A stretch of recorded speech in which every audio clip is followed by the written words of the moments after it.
محراب و منبر سیریز اکتساب سیرت النبی صلی اللہ علیہ وسلم، مصنف محمود فاروقی، مرتب مشہود فاروقی۔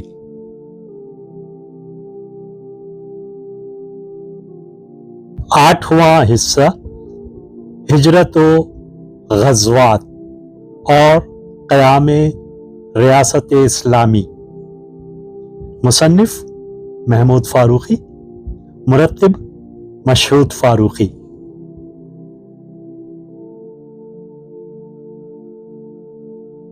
دوسرا باب فی سبیل اللہ، اللہ کی راہ میں اعتدال و میانہ روی سے خرچ کرنے کے احکام۔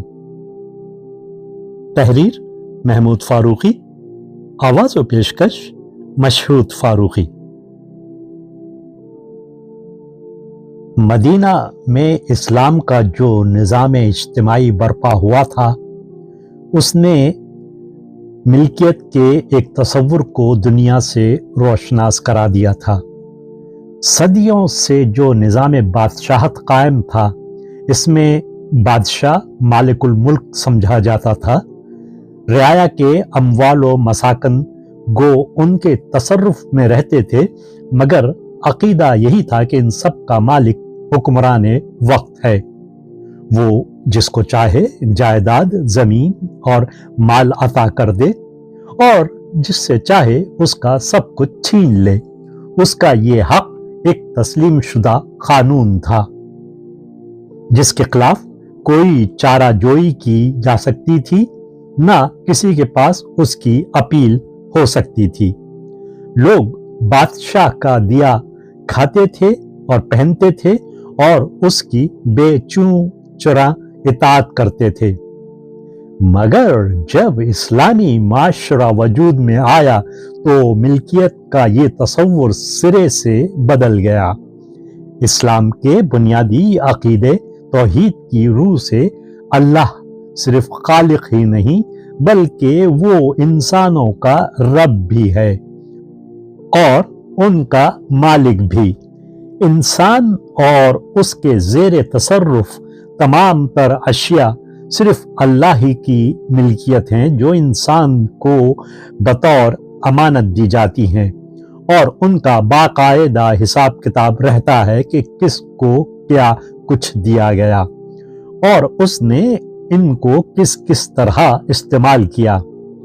اس بنیادی تصور پر اسلام کے نظام حکمرانی میں اور ملک کے ذرائع و وسائل، تمام تر اموال و املاک اور حکومت کے اختیارات نہ تو رعایا کی ملکیت ہوتے ہیں، نہ حکمرانوں کی، بلکہ وہ اللہ کی ملکیت ہوتے ہیں، جن کو اللہ نے رفاہ عامہ کے لیے وقف کر دیا ہے، اور جن کے انتظام پر حکمرانوں کو امین بنا کر مقرر کیا گیا ہے۔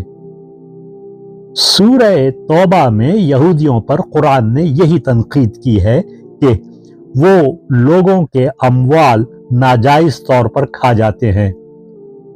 اے ایمان والو، جو یہود کے اکثر اور عالم پیشوا ہیں، یہ لوگوں کا مال ناجائز طور پر کھاتے ہیں اور اللہ کی راہ سے روکتے ہیں۔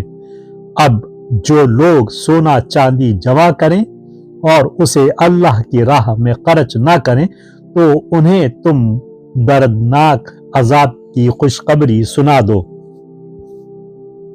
مدینے کے اطراف جو یہودی آباد تھے، انہوں نے سود اور تجارت کے ذریعے قبائل عرب پر معاشی تسلط قائم کر رکھا تھا۔ حرص و لالچ، بخل اور تنگ دلی ان کا وتیرہ تھا۔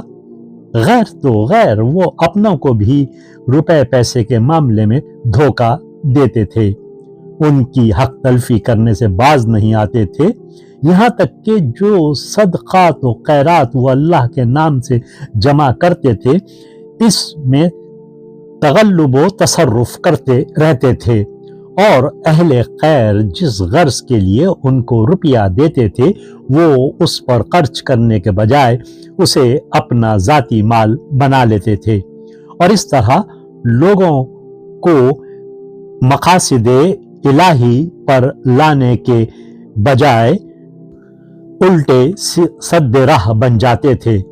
یہودیوں کی یہ دراز دستیاں سب پر اچھی طرح واضح تھیں۔ مدینہ کے رہنے والوں کا تو ان سے برسوں کا واسطہ تھا، وہ ان کے تمام عیوب سے بخوبی واقف تھے۔ یہودیوں کی اس روش کے برعکس اسلام نے مسلمانوں کی معاشرت کو ایک دوسرے ہی ڈھنگ پر اٹھایا۔ اول تو یہ عقیدہ ان کو ذہن نشین کرا دیا گیا کہ مال و متاع اللہ کی ملکیت ہے، پھر ان کو یہ احکام دیے گئے کہ وہ اپنے اندوخت اللہ کی راہ میں خرچ کرتے رہیں، مگر ساتھ ہی ساتھ ان کو اعتدال و میانہ روی کی تعلیم دی کہ وہ خرچ کرنے میں ہاتھ کو چھلنی نہ بنا دیں کہ خود محتاج ہو کر دوسروں کے رحم و کرم پر جا پڑیں، اور نہ اس طرح اپنی مٹھی بند کر لیں کہ ان پر بخل اور کنجوسی کا الزام آئے۔ سورہ بنی اسرائیل میں جہاں انفاق فی سبیل اللہ کا حکم دیا گیا ہے، وہاں ساتھ ہی تاکید کر دی گئی ہے کہ وہ اسراف سے کام نہ لیں۔ اپنے رشتہ داروں کو ان کا حق دیا کرو، مسکینوں اور مسافروں کو بھی، مگر اپنی دولت سے لٹایا مت کرو۔